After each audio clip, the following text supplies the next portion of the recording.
All right. Well, I'll have to see if anybody else trickles in during introductions. Or so good evening, everybody. I'm Anthony, KE70SN, chair of the board. Assuming Zoom won't shuffle things around too bad, I'll go around the list, at least as I see it. Bill. Howdy, Bill KE7ZKH. Don and Betsy. Betsy, K7BTS. Don, W7DMR. Paul. Paul, N0 VLR, coming in from the East Coast. John. John, K7JU in Eugene. Thomas. Oh, hi, Thomas, KX7RAY in Bend. Mike. Mike, W7RIS. I'm actually down in the bottom end of Peru there. They just came off the trails. They're doing a little hiking, light hiking there. Right. Olin.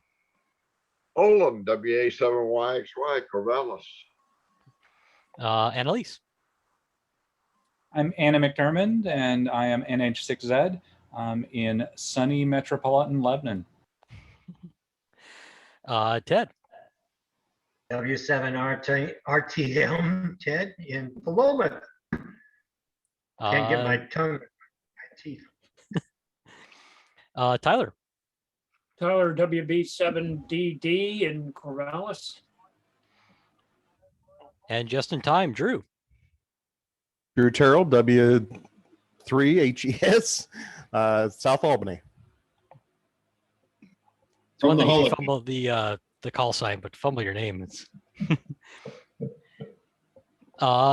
Secretary's report. Ted.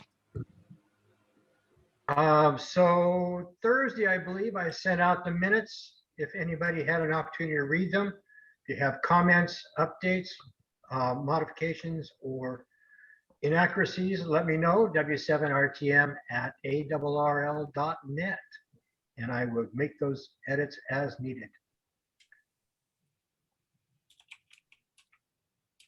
All is quiet. I actually read them, Ted, and they looked fine. They were pretty minimal from last month.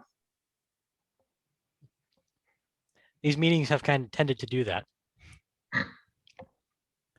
Andy can't join us tonight since he is on the road at the moment, but he did send along the treasurer's report. In checking, we have $2,409.70. Savings is $1,480.94. There's no money currently in PayPal, nothing in Square. There's $46.65 in petty cash, leaving a account balance of $3,937.29. We haven't done a whole lot since, well, I think since we paid our insurance and filing renewals last year, which are coming up again too soon.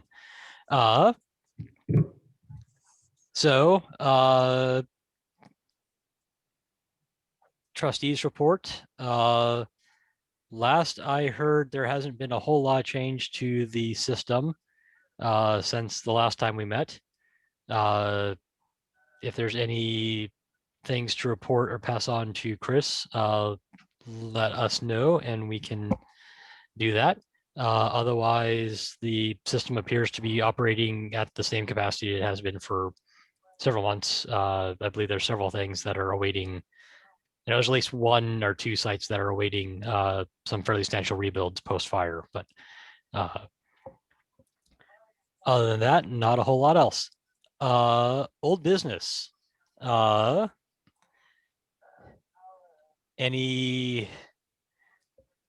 see, we had, there was the set on Saturday. I'm trying to remember if there was anything else radio related in the last month.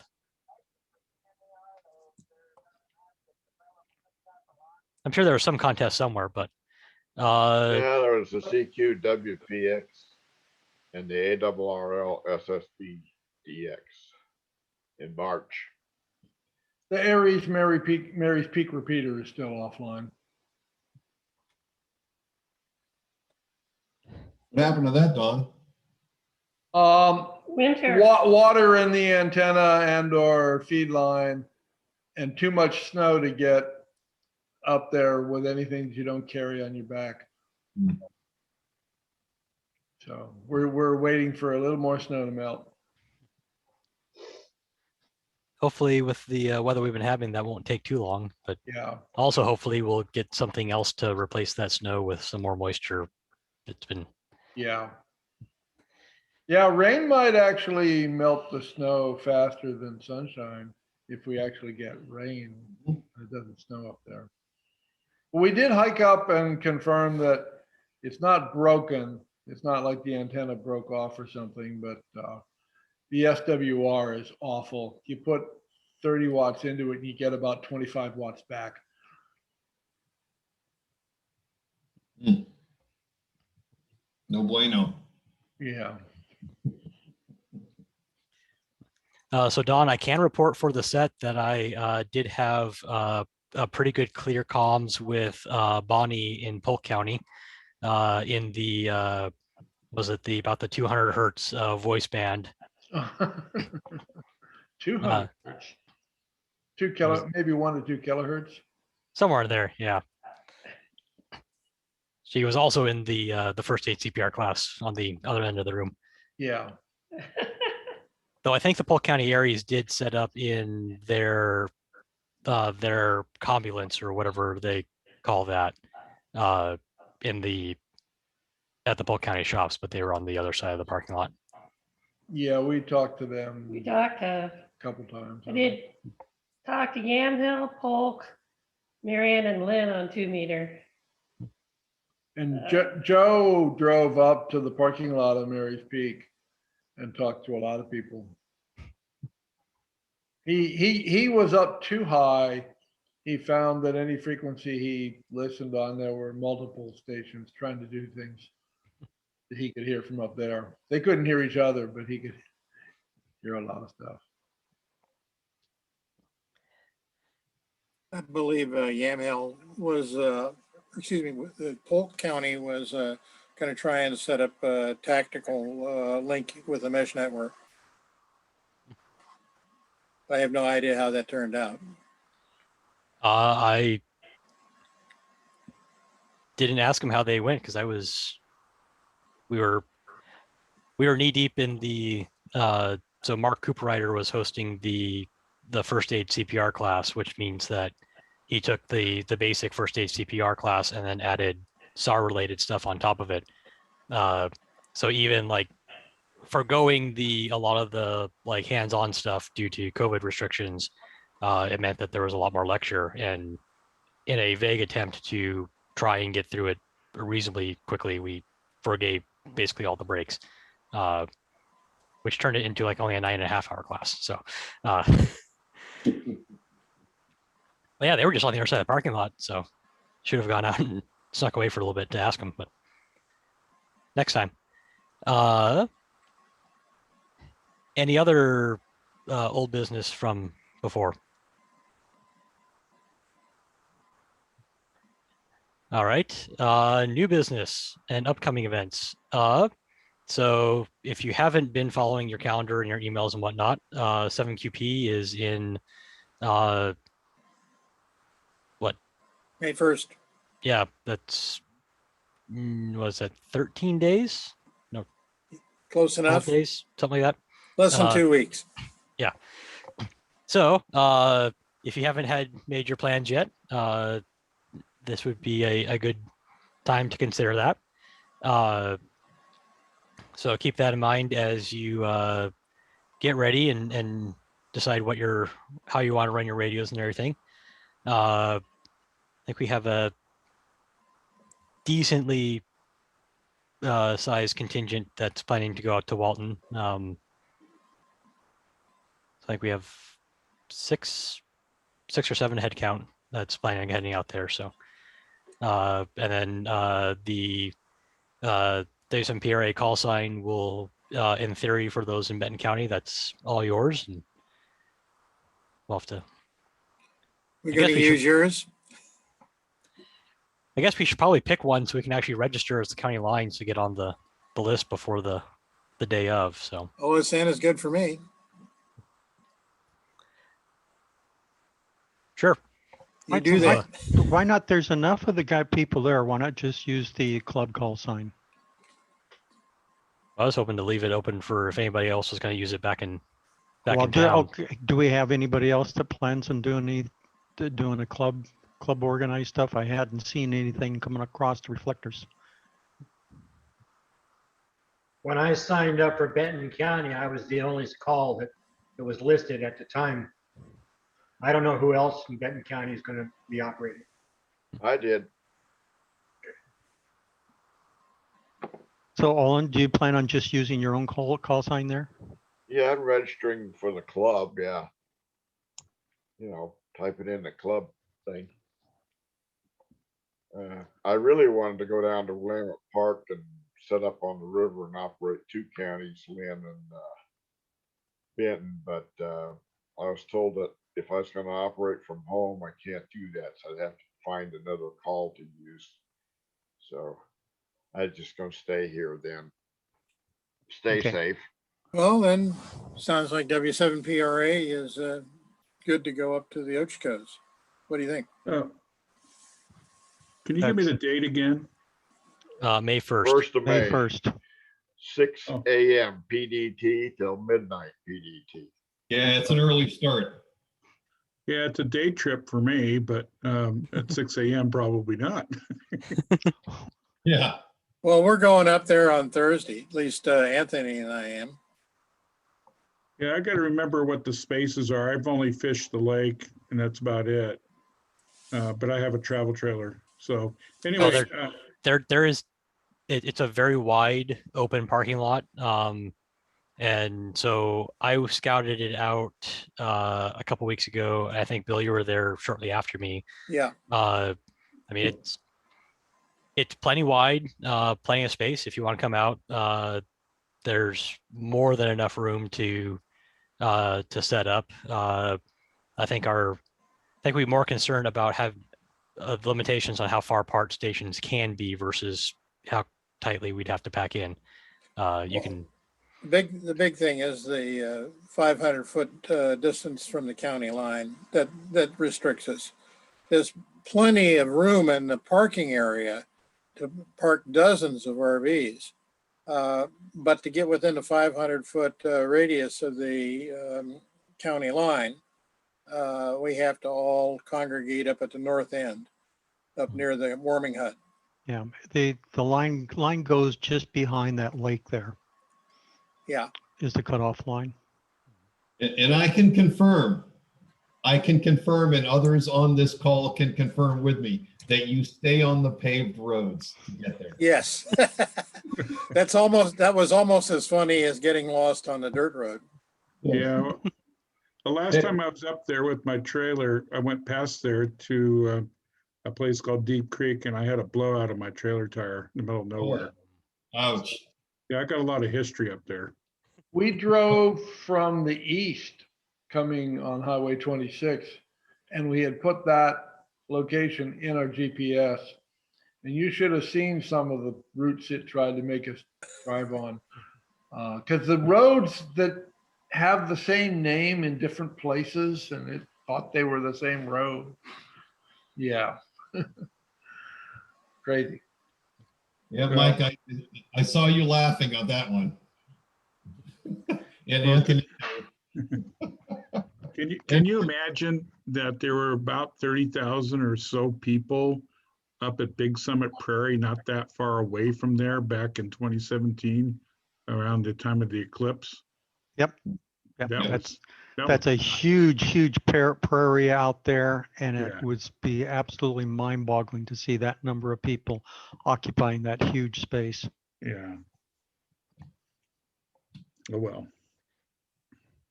I was happy to observe that from my front yard. Yeah, I stayed home after that one. So you guys are going to have all your radio gear there. I'm hoping this weekend I'm gonna install my bulkheads in my trailer, and I'll have ideas have a full working station, complete with putting up my flagpole over 20 feet up with an inverted V. If I could operate from the trailer, but it sounds like you got to be in a specific spot. Oh, Well, there's plenty of room to there's room to have for a trailer several and be within RVs. in the radius, so that's no problem. Yeah, there's only one other hitch to all this is I got to convince my wife. Whoa. That's iffy right now. So anyway, Well, my wife is semi thinking about coming up with me, Oh, wow. if not possibly my sister. So she wouldn't necessarily be the only woman other than Betsy. And Yeah. the word is that we're fending for ourselves with food, right? Yeah, that was the concept. Because we had no idea how many people were going to come. Yeah. Yeah, no, that's a better way to handle it. You still gonna set up in the warming hut, Anthony? That was my intention. Yeah. My comfort level with other people setting up there is relatively high, being fully vaxxed back in February. So, and I think most of the people that are planning on attending are also fully vaxxed. So I think our risk is relatively low compared to other things. So, I think the biggest thing might be wanting to go out with the bug bomb and bug bomb the warming hut like Thursday night before we get too far into it to address the arachnid issue that Drew discovered a couple of years ago when we had the last time we didn't have the fire and didn't get smoke enough to scare the ticks away. Yeah, that's one of the things I was going to remind you guys is that I usually about 5 days before that, I hit it with about 4 cans of bug bomb. Let's see, 2 of them that are actually bombs that you let off that fills it with smoke as I leave. And then I had point spray that I did all around the perimeter of that thing. And any place there was any wood sitting around there got sprayed. So nothing would end up living after I got finished with it. The rodents are friendly too. Yeah. so if I'm able to make it, I do have a Garmin IntelliReach 2-way satellite texting device. So I can pretty much get out to anywhere. Yeah, we generally set up with internet access. Oh, that's nice. I got a 30-foot mask. I'll put a high gain antenna on and run that down to a hotspot and through a bridge, then out to a mesh network. Yeah, so we're in the past I've either used my equipment for that or we've used Mike's, but since Mike isn't coming, we'll use mine this year. So I got a whole big case full of old mesh units. And we're going to be using N1MM. Have you used that, Thomas? No. Yeah, well, we're happy to give instruction, and I'll have the latest version that you can set up. Yeah, what kind of computer do you have? Computer, I have Windows. It's a pretty late model. Yeah, we'll just install it in there, hook you up to the mesh network, and show you how to configure it, and then it's good to go. And hook you up for for rig control. Cool. That'd be great. Just get all your updates before going up, and then update again. Yeah. Going up. Yeah. Well, Yeah, it's important that you're all on the same version. Yeah. Mm-hmm. Or at least somebody bring a USB stick with the latest version that you all want to sync up to. Either way, we do the same thing for a state QSO party. 100%. Yeah, I'll take the responsibility for getting the software. Okay. Yep, that was actually my next point of this is a good time to actually fire up those of us that don't use N1MM all the time. Now's a good time to actually fire it up and let it update and all that. I know I have recently changed laptops and actually had N1MM downloaded but not installed yet. So that was something I did last weekend and made sure it was doing its thing. And so, you know, test your software, test your hardware. It's a lot easier to do that evenings and weekends than contest days. So, and the other thing I was going to bring up with that is, and Mike sent out the email about it. So there's been several reminders from ARL that the FCC is updating the RF exposure rules, and mostly not so much what the limits are, but who has to actually pay attention to them, and or how you pay attention to them. So good opportunity to do some you know, as you're getting ready to look at your equipment and everything, you know, note what your gains and losses are throughout your system, and what your bands are, and note kind of what your do the calculations and see where you're going to be at for RF exposure, and you know, at least be able to have some napkin somewhere that if somebody asks some questions, you can say, well, these are the calculations that I did that say that I'm in compliance. My looking at my antennas, the my worst case scenario is my vertical has a at max power on 10 meters would be a 17-foot to the uncontrolled area, and seeing as it is about 60 feet from anywhere that anybody that doesn't know what the hell they're doing would get to. I think I'm pretty good there. But it's always good to actually have those numbers written down somewhere, or at least have them noted somewhere. Other upcoming stuff, sometime after 7QP would be field day, in theory. Probably going to be just like last year. Unless a bunch of us, you know, the problem is that we wouldn't be able to get to Willamette Park.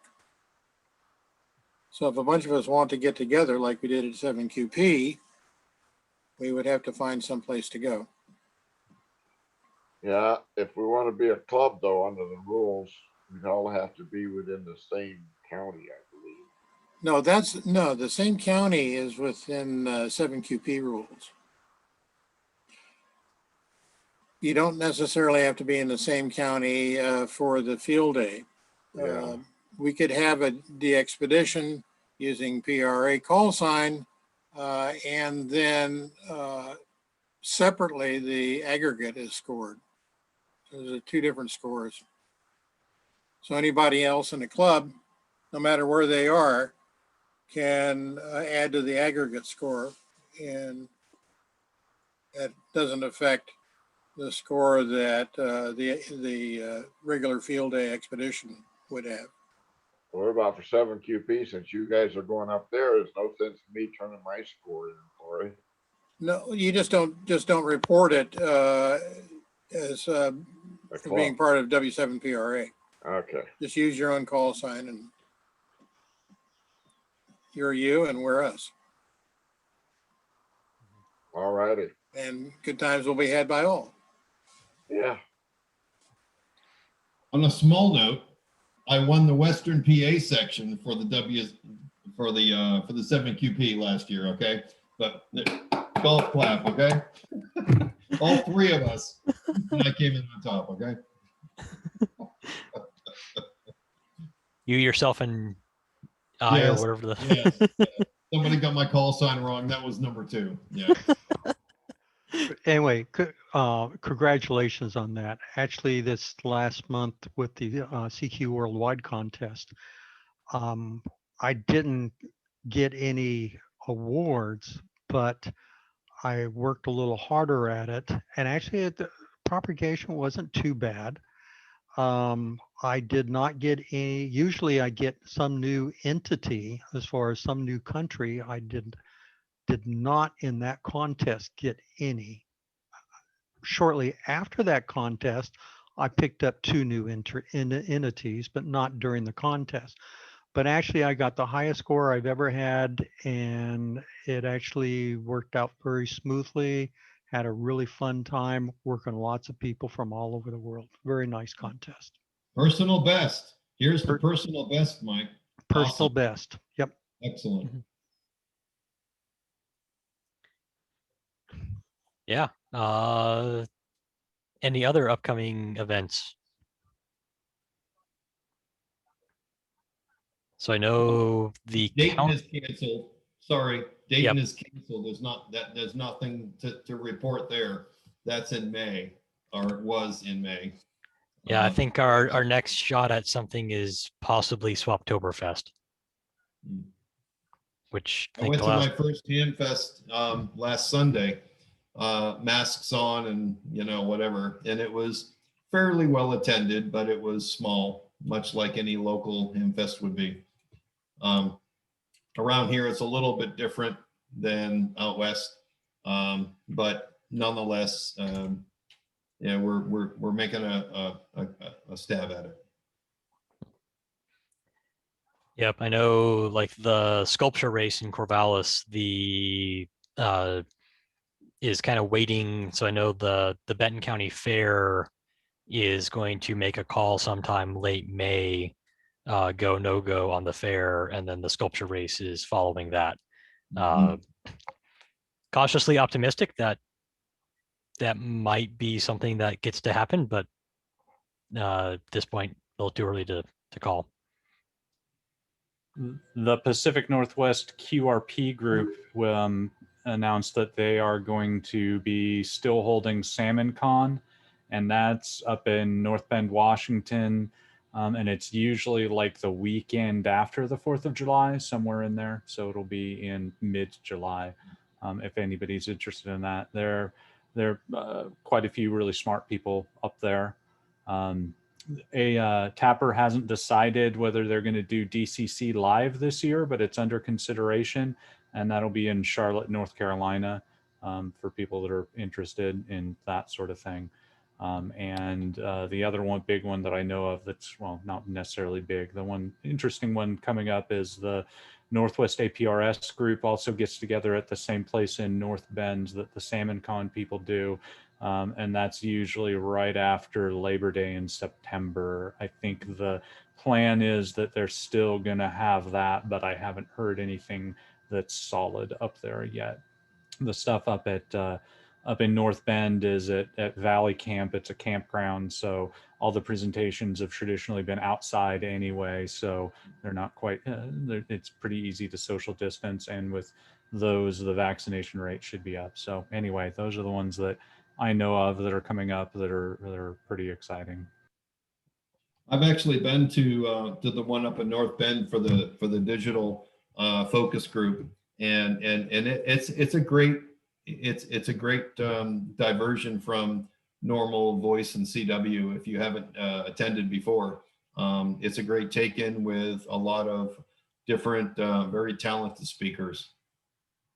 Yeah, a lot of guys from the technology community in the Seattle area end up attending that. So my friend Kenny works at Amazon. There's a whole bunch of ex-Microsofties and stuff like that that get together and talk about digital modes and things like that.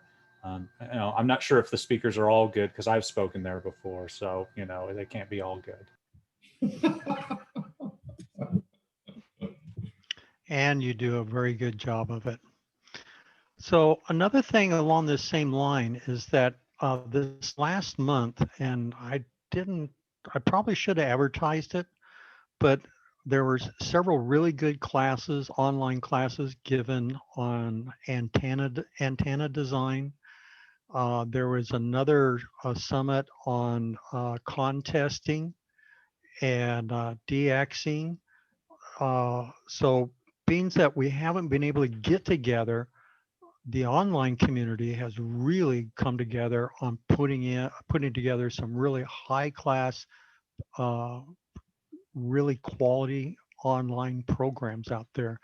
I think most of the stuff, if you dig around with Google, you can find the stuff online and you can look at it after the event. But it's just kind of cool. I mean, you know, you can be working away on your computer doing other things, and you can be running this class in the background, listening and figuring out how antennas work, how to design it, how to model things. It's been a pretty neat environment out there. I know a lot of the manufacturers as well have been having podcasts and things like that. I know Elecraft's doing it. We've been doing it on Facebook Live. I think it's most every Friday. People from our team do a podcast where they interview somebody. And it's not only Flex Radio specific stuff. I think Elecraft is the same way, where they've got interesting people on there. I think even Yesu's jumped on that. So there's a lot of online content that's being created by the manufacturers too.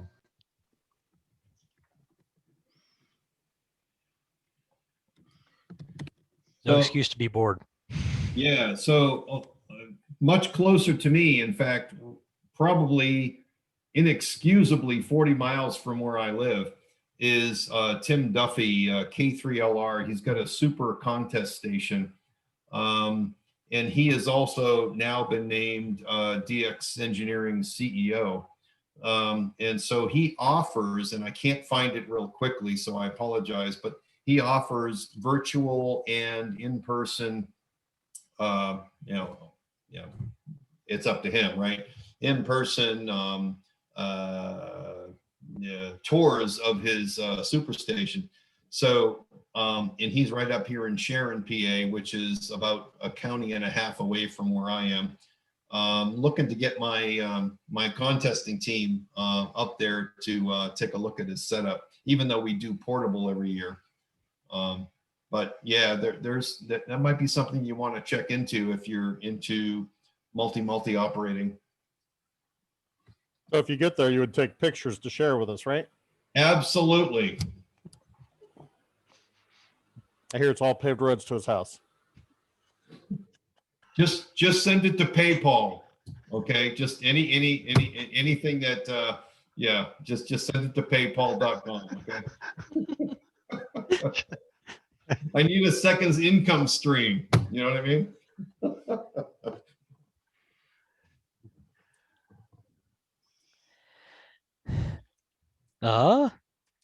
All right. So that's about all I had on the docket for business, unless anybody else has anything to bring up.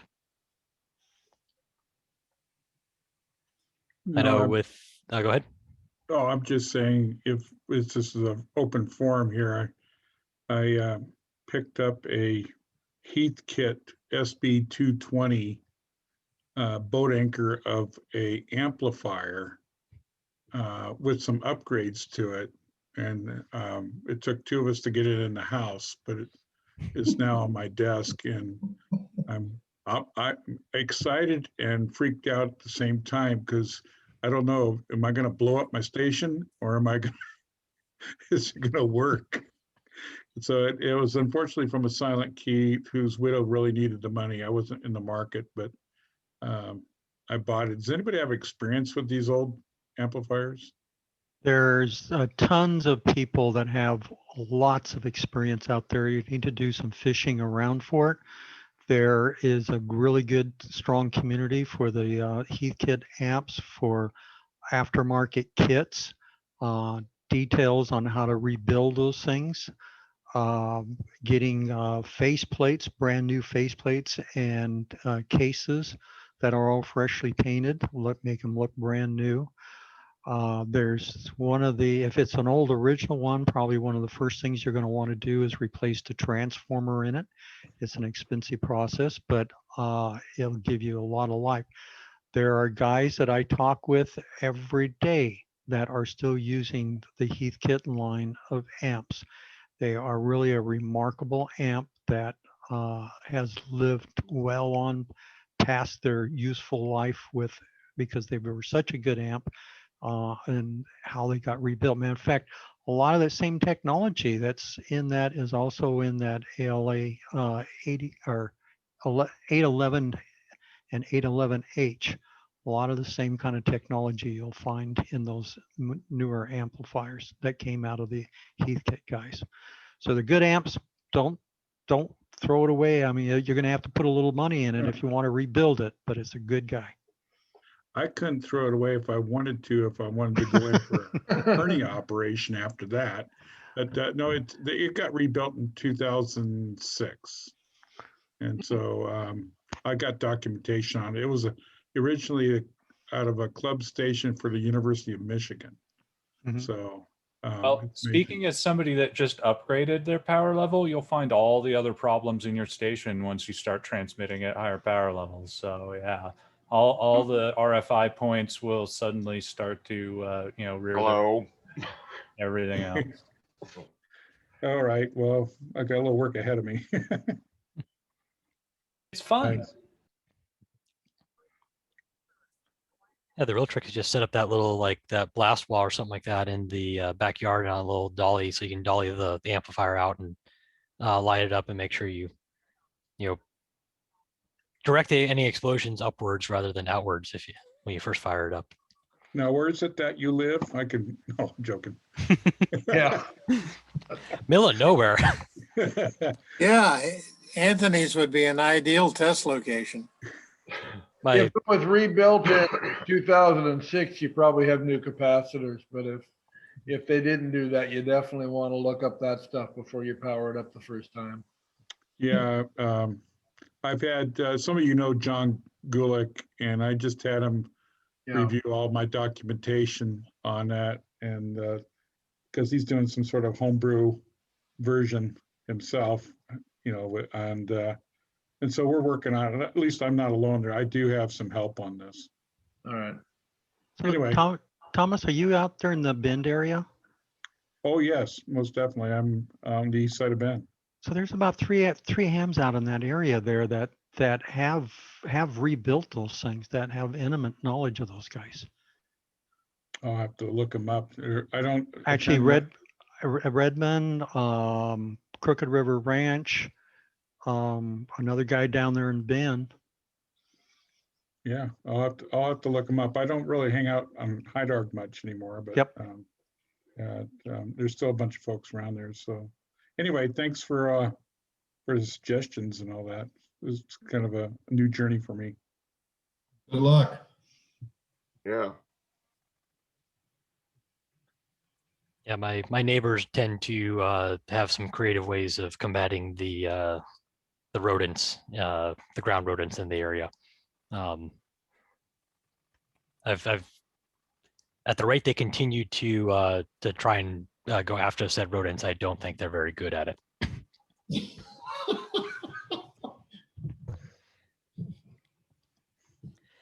And then the last thing I had was so as the vaccination rate continues to climb and stuff does look like it may be trending towards reopening, I think just keep that on somewhere in your mind about at some point we might try and actually go back to Tommy's or wherever is left in Corvallis anymore.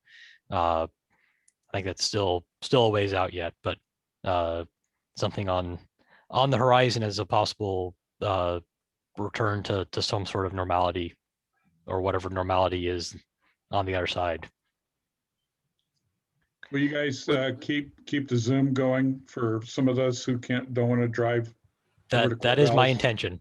I think that originally when we first started doing the Zoom meetings, one of the ideas was that we have yourself, Paul, and when we were originally talking about it, having opportunity for Johnny to be able to get on. But I think regardless, still having that option is a good thing, and brings more people in and makes it more available. So I think it's well worth it, and I think especially continue. I'll try and continue uploading the recordings, especially of the presentations to YouTube for those that can't make the times work. So be all the easier for those that can't attend. So Yeah, Paul was complaining about the drive home at night.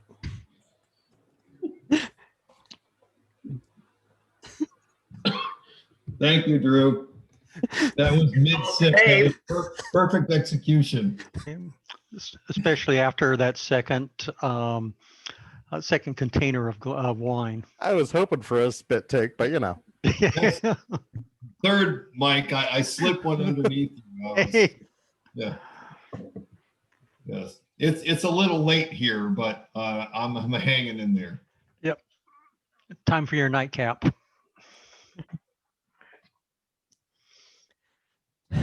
All right, with that, I think it's time to turn over to Mike. Okay, so let me share a screen here.